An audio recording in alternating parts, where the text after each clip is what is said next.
2026 সালের ANM GNM পরীক্ষার যারা প্রস্তুতি নিচ্ছ তাদের জন্য এই ভিডিওটা খুবই গুরুত্বপূর্ণ, কারণ আজকের এই ভিডিওতে আমরা কথা বলবো এক্সাম বাংলা পাবলিকেশনের সদ্য প্রকাশিত এএনএম আর জিএনএম অ্যাডভান্স মক ফাইটার বইটা নিয়ে।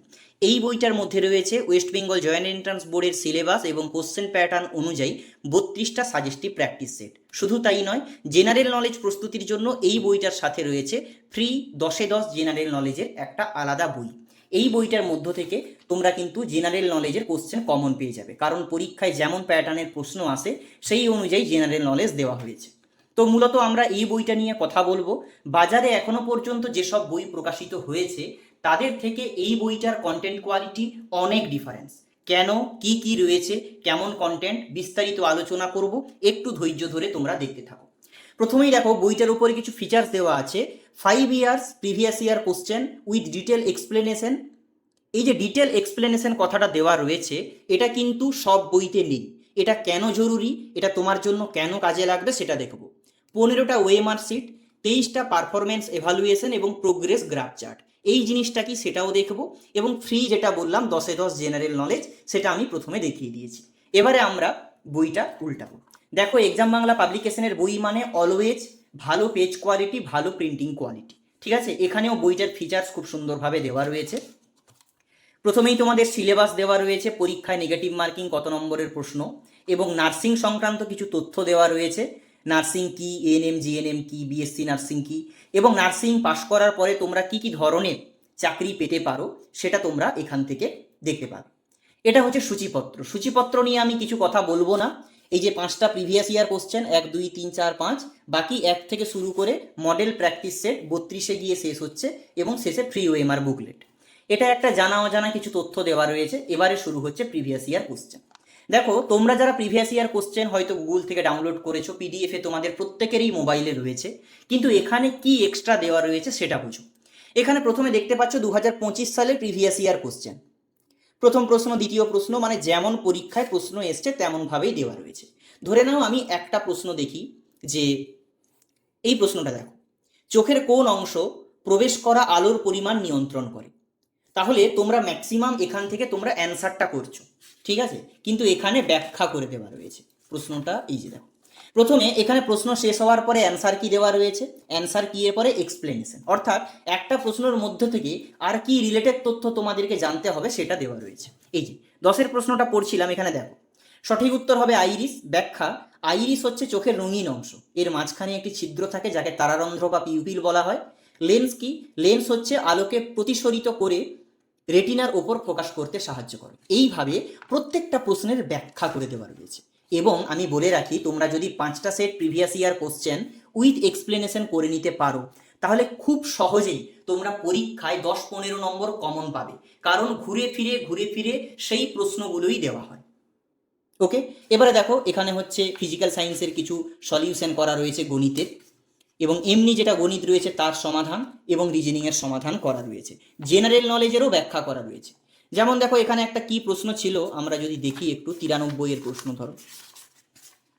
এখানে এই 93-তে প্রশ্ন, প্রথম এশীয় হিসেবে নোবেল পুরস্কার কে অর্জন করেছিলেন? সঠিক উত্তর কি হবে? রবীন্দ্রনাথ ঠাকুর। এখানে বাকি অপশানগুলো যেগুলো ছিল, mother Teresa, CV Raman, Dalai Lama, এগুলো নিয়েও ডিটেলসে দেওয়া আছে। মানে যদি প্রশ্ন একটু ঘুরিয়ে সেই রিলেটেড করে, তবুও তুমি অ্যান্সার করতে পারবে। তাহলে প্রিভিয়াস ইয়ার কোশ্চেনটা যেমনভাবে দেওয়া রয়েছে, এটাকে তোমাকে ভালো করে প্র্যাকটিস করতে হবে। ক্লিয়ার? তাহলে আর প্রিভিয়াস ইয়ার আমি দেখাবো না, 5টা সেট প্রিভিয়াস ইয়ার এখানে করে দেওয়া রয়েছে।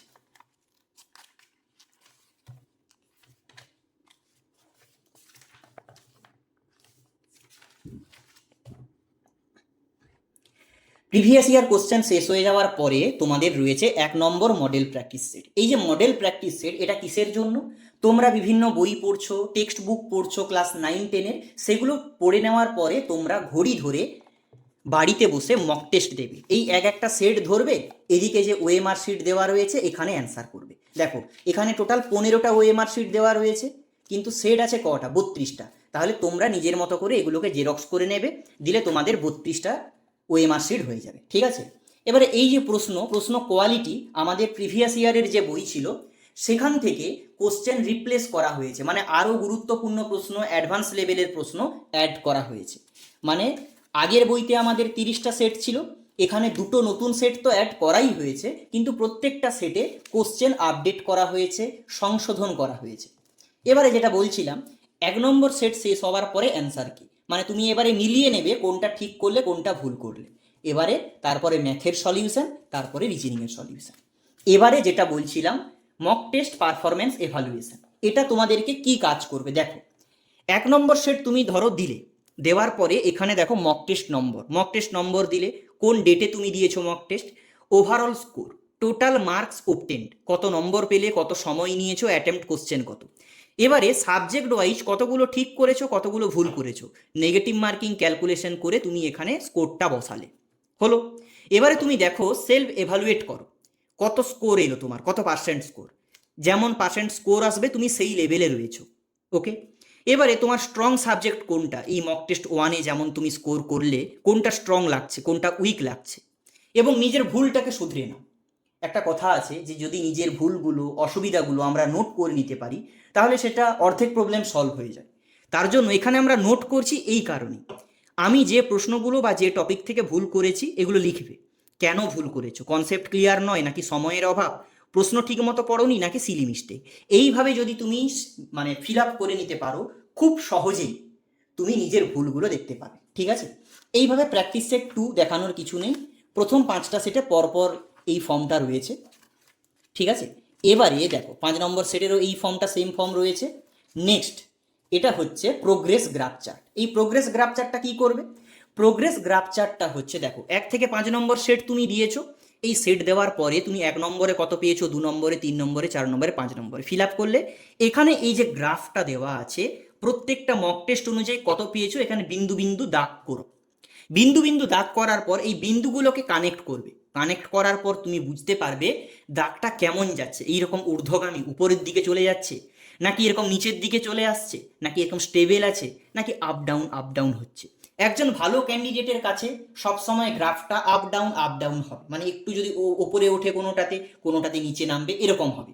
কিন্তু যদি তুমি দেখো একদম উপরের দিকে যাচ্ছে, তাহলে তোমার খুব ভালো প্রিপারেশন রয়েছে, ইমপ্রুভ করছো।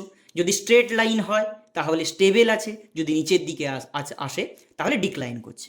এবং এখানেও তুমি তোমার strong subject, strong topic, weak subject, weak topic লিখতে পারবে, দিয়ে তোমার ভুলগুলো শুধরাতে পারবে। ক্লিয়ার? এবারে দেখো এই 6 নম্বর মক টেস্ট, এবারে প্রতি 3টা সেট অন্তর এই পারফরমেন্স যেটা এভালুয়েশন প্রথম ফর্মটা সেটা রয়েছে। ঠিক আছে, এবং প্রতি 5টা সেট অন্তর এইটা রয়েছে, পুরো বইটা জুড়েই এই ফর্মটা রয়েছে। দেখো এই যে পুরো বইটা জুড়েই এটা রয়েছে। আমি যদি একটা প্রশ্ন বলি, যে কোনো একটা প্রশ্ন তোমরা বুঝতে পারবে, কোন হরমোনকে ক্যালরিজেনিক হরমোন বলা হয়, কানের মধ্যে কোন অস্থিটি কর্ণপটহের সঙ্গে লেগে থাকে, আখের থেকে চিনি উৎপাদন বৃদ্ধিতে কোন হরমোন স্প্রে করা হয়, যেমন ধরো অন্ত্রে বসবাসকারী কোন ব্যাকটেরিয়ার ভিটামিন B12 সংশ্লেষ করে। ফিজিক্যাল সায়েন্স দেখো, যেমন ধরো তড়িৎ প্রবাহের তাপীয় ফল সংক্রান্ত জুলের প্রথম সূত্রকে কি বলা হয়, সুপারসনিক জেট প্লেনগুলির বেগ কি হয়। এখানে একটা স্তম্ভ দেওয়া আছে, এটাকে তোমাকে মেলাতে হবে, এমন টাইপের প্রশ্ন আসে। ইংরেজিতে যেমন টাইপ প্রশ্ন হয় তেমন টাইপ রয়েছে। গণিতের ক্ষেত্রে তোমরা প্রশ্ন দেখলে বুঝতে পারবে। প্র্যাকটিস সেট যেহেতু আলাদা করে কিছু দেখানোর নেই। রিজনিং তোমাদের এরকম টাইপের প্রশ্ন আসে রয়েছে। জেনারেল নলেজের জন্য এই বইটা পড়লে চান্সেস বেশি তুমি এখান থেকে প্রশ্ন কমন পাবে, কারণ প্রিভিয়াস ইয়ার অ্যানালাইসিস করে এইটাকে বানানো হয়েছে, এটা তোমরা ফ্রিতে পেয়ে যাবে। ওকে, এবার প্রত্যেকটা সেটের কিন্তু ম্যাথ রিজনিংয়ের সলিউশন করে দেওয়া রয়েছে। ওকে, তাহলে এইভাবে আমাদের 32টা সাজেস্টিভ প্র্যাকটিস সেট শেষ হবে। এই যে 32টা সাজেস্টিভ প্র্যাকটিস সেট, এই যে 32-এর অ্যান্সার কি এটা, এবং তার ম্যাথ রিজনিংয়ের সলিউশন। ক্লিয়ার? ব্যাস, এবারে মক টেস্ট, একটা পারফরমেন্স এভালুয়েশন রয়েছে, একটা প্রোগ্রেস গ্রাফ চার্ট রয়েছে। এবারে এটা ওএমআর বুকলেট, এটাই হচ্ছে পূর্ণাঙ্গ বই। এই বইটা তোমরা অ্যামাজন, ফ্লিপকার্ট থেকে পাবে। নিয়ারেস্ট বুক স্টলে গিয়ে বইটার ছবি দেখিয়ে অর্ডার করো, এক্সাম বাংলা পাবলিকেশনের এএনএম জিএনএম প্র্যাকটিস সেট বললেই হবে। বইটার এমআরপি রয়েছে 400 টাকা, কিন্তু তোমাকে 400 টাকা পেমেন্ট করতে হবে না। অ্যামাজনেও একটা ডিসকাউন্ট চলছে, ফ্লিপকার্টেও ডিসকাউন্ট চলছে, নিয়ারেস্ট বুক স্টল থেকে কিনলে সেখানেও ডিসকাউন্ট পাবে। আর যারা কলেজ স্ট্রিটের পাশাপাশি থাকো বা কলেজ স্ট্রিটে যাতায়াত রয়েছে, তারাও ডাইরেক্ট কলেজ স্ট্রিটে গিয়ে যে কোনো বুক স্টল থেকে তোমরা এই বইটা কিনতে পারো। তবে তোমাদেরকে বলে রাখি, বাজারের মধ্যে এই বইটা সেরা বই। কারণ যে কোশ্চেন প্যাটার্ন, যেমনভাবে একজন ক্যান্ডিডেটের কথা ভেবে প্রত্যেকটা জিনিস সাজানো রয়েছে, সেটা অন্য কোনো বইতে নেই। যারা ডাইরেক্ট অর্ডার করতে চাও, স্ক্রিনে দেওয়া হোয়াটসঅ্যাপ নম্বরে মেসেজ করো, সেখান থেকে তোমাদেরকে বাই লিঙ্ক দেওয়া হবে, তুমি খুব সহজে অর্ডার করতে পারবে। সবাইকে ধন্যবাদ, ভিডিওটা সবাইকে শেয়ার করে দেবে, সবাই যেন এই ভালো বইটার ব্যাপারে জানতে পারে, সবাই কিনে প্র্যাকটিস করতে পারে এবং নিজের সফলতাটাকে সিকিওর করতে পারে। Thank you.